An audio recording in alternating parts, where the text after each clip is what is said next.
Tu savais qu'il existe une astuce financière si bien cachée qu'elle te fait travailler toujours plus, pour gagner toujours moins. Et tout ça sans même t'en rendre compte? Elle ne se cache pas dans un coffre secret. Elle est dans ton portefeuille, sur les étiquettes du supermarché et jusque sur ta facture d'électricité. Mais presque personne n'en parle. Elle s'appelle le dollar. Le même dollar que tout le monde qualifie de sûr et stable. Mais voilà le choc. Ce n'est pas seulement une monnaie. C'est un outil de pouvoir. Et ce pouvoir n'est pas neutre. Il siphonne la richesse de la classe moyenne mondiale, en particulier en Europe. Depuis 1971, quand les États-Unis ont rompu avec l'étalon or, ils impriment de la monnaie presque sans limite. Qui paie la facture? Pas les millionnaires avec des actifs dans 10 pays différents. Ce sont les gens ordinaires, ceux qui sont payés en monnaie locale et qui voient les prix grimper bien avant que leur salaire n'augmente. Et en 1974, un accord presque secret avec l'Arabie Saoudite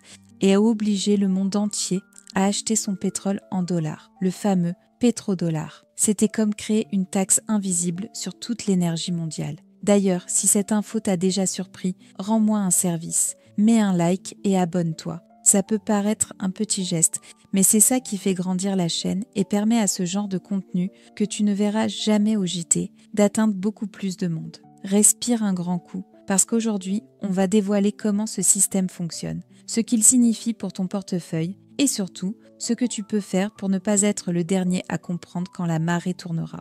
Revenons un peu en arrière. Promis, ce ne sera pas un cours d'économie ennuyeux. Après la Seconde Guerre mondiale, le monde avait besoin de stabilité. En 1944, à Bretton Woods, les pays ont décidé « D'accord, le dollar sera la référence mondiale, mais il sera adossé à l'or. » Chaque dollar représentait une quantité réelle d'or stocké à Fort Knox, une sécurité totale, du moins pour un temps. Mais en 1971, Nixon a jeté un œil aux comptes américains et aux coffres. Il n'y avait tout simplement pas assez d'or pour couvrir tous les dollars en circulation. Alors, qu'a-t-il fait? Il a coupé le lien avec l'or. Du jour au lendemain, le dollar a cessé d'être de l'or en papier pour devenir une simple question de confiance. Peu après est né le fameux pétrodollar. Dans les années 70, les États-Unis ont conclu des accords avec l'Arabie Saoudite. Tout le pétrole mondial serait vendu exclusivement en dollars. Résultat, n'importe quel pays ayant besoin d'énergie devait d'abord acheter des dollars. Une sorte de taxe invisible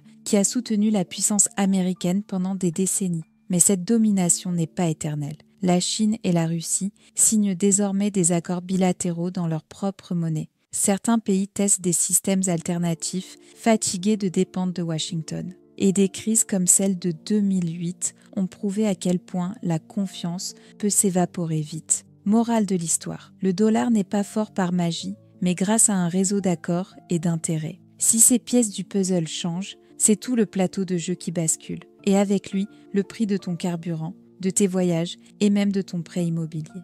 Tu pourrais penser, moi je paie tout en euros, ça ne me concerne pas, ce serait bien. Mais ce n'est pas la réalité. Quand le dollar éternue, le monde entier attrape la grippe. Le commerce mondial, les dettes internationales et même les contrats d'énergie sont libellés en dollars. Exemple simple, le pétrole. Même si tu n'as jamais tenu un billet américain dans tes mains, le carburant de ta voiture est acheté en dollars. Si le dollar monte, le pétrole devient plus cher en euros et la pompe à essence ne pardonne pas. Autre point souvent ignoré, une grande partie des dettes des entreprises et des États est émise en dollars. Quand les États-Unis augmentent leur taux d'intérêt, comme en 2023 et 2024, le capital fuit vers eux et le crédit devient plus cher ici. Ton banquier doit emprunter plus cher et, devine quoi, il te refacture la différence. Et cette impression que l'euro s'affaiblit, ce n'est pas qu'un ressenti.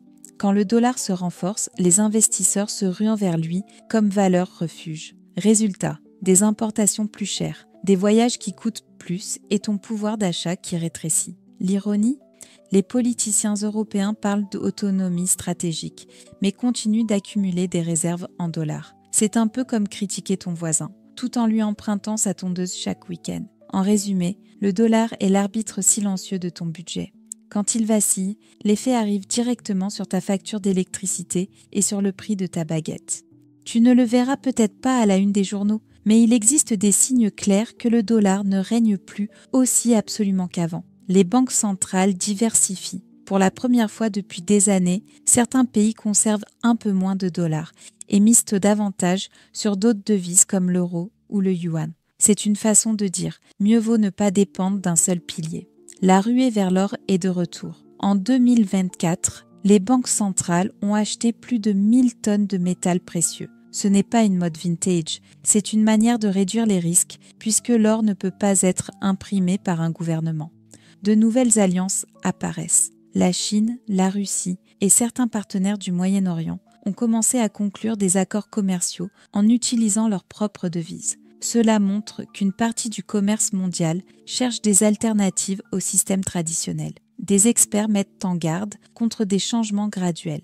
Des rapports d'institutions comme le FMI et l'OMFIF suggèrent que si cette tendance continue, le dollar pourrait perdre peu à peu une partie de sa domination mondiale. Ce n'est pas la fin de son règne, mais un signe que l'équilibre des forces évolue lentement. Ces évolutions ne sont ni des théories du complot, ni un effondrement imminent. Elles font partie de la dynamique naturelle des marchés mondiaux, qui changent avec les intérêts économiques et les stratégies de long terme. Comprendre cela avant que cela ne devienne une manchette te permet de te préparer, sans panique, mais avec les yeux grands ouverts. Parler de réserves de change et de tonnes d'or peut sembler lointain, mais respire. Tout cela touche directement ton portefeuille et bien plus vite que tu ne l'imagines. Quand le dollar perd de sa force, les prix des matières premières mondiales, pétrole, gaz, blé, vacillent. Et qui ressent le choc en premier? Ton supermarché, ta station-service et ta facture d'énergie. Tu as déjà remarqué comme le pain et l'essence deviennent plus chers, même quand l'inflation officielle semble sous contrôle? Eh bien, le taux de change et le dollar expliquent une bonne partie de cette magie. De plus, les financements et les taux d'intérêt en Europe deviennent plus instables. Les banques centrales augmentent leurs réserves, ajustent leurs taux et soudain, le crédit pour acheter une maison ou développer une petite entreprise coûte plus cher. Quand ton conseiller bancaire te dit « ce n'est qu'un ajustement technique », souviens-toi que ces ajustements peuvent signifier des vacances plus courtes et des mensualités plus longues. Un autre effet dont on parle peu, les grands investisseurs réagissent toujours en premier. Pendant que la plupart des gens lisent encore les gros titres, eux ont déjà acheté des actifs bon marché en devises alternatives ou dans des secteurs stratégiques. En résumé, il ne s'agit pas de théorie secrète, mais d'anticipation. Ceux qui suivent les signaux peuvent protéger le fruit de leur travail, ou même trouver de belles opportunités, avant que le journal du soir n'annonce que quelque chose a changé. Au bout du compte, le dollar peut sembler lointain, une affaire de banquier de Wall Street, mais c'est lui qui décide, en silence, du prix de ton pain, de ton énergie et même de ton prêt immobilier. Maintenant tu le sais, les changements dans les réserves internationales, les accords bilatéraux qui prennent de l'ampleur, les achats massifs d'or, tout cela ne sont pas des potins financiers, mais des signes que le roi dollar n'est plus intouchable. Et quand ce roi trébuche, c'est le monde entier qui ressent le choc. Mais voici le détail que les JT gardent pour plus tard. Chaque changement de règle est aussi une fenêtre d'opportunité. Pendant que beaucoup paniquent, ceux qui prêtent attention et agissent tôt peuvent te protéger ce qui leur appartient, voire grandir quand tout le monde se replie. Alors, quel sera ton choix? Tu attends que le système t'avertisse quand il sera déjà trop tard, ou tu commences dès aujourd'hui à repenser où tu gardes le fruit de ton travail. Si cette vidéo t'a ouvert les yeux, mets un like, partage et abonne-toi, parce qu'une information juste au bon moment change tout.